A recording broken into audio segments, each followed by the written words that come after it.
আমার সাথে আমি এখানে স্যারের সাথে দেখা আমার একটা কোশ্চেন আনসার আমরা একটু স্টুডেন্ট অস্ত্র কি আমাদের হাতে ছিল নাকি পুলিশের হাতে ছিল কার হাতে ছিল আপনি বলেন আপনার কাছে প্রশ্ন রেখেছিলাম না আপনি আনসারটা দেন আমার আনসারটা লাগবে অস্ত্র কার হাতে ছিল অস্ত্র কার হাতে ছিল বলেন আমার হাতে ছিল নাকি পুলিশের হাতে ছিল না আপনি আপনি আপনি আনসারটা দেন আপনি আনসারটা দেন আমার নিরাপত্তা বাহিনীর কাছে অস্ত্র থাকবে। নিরাপত্তা বাহিনীর কাছে অস্ত্র থাকবে তাই বলে এরকম তো সাধারণ স্টুডেন্টের কাছে গুলি করতে পারবে না এটার অধিকার দেয় না এই এখানে গুলি করছে কি বলে এখানে স্যারের থেকে স্যারকে গুলি দিতে বলতে আমাদের স্টুডেন্ট পুলিশ থেকে হচ্ছে কিনা স্যারের গায়ে কেন পড়ছে শুনেন স্যারের গায়ে কেন পড়ছে কারণ স্যার ছিল আমাদের সাথে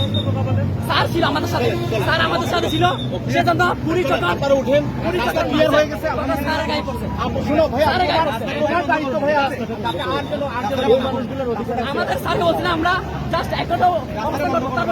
কিন্তু এখানে হুট করে এসে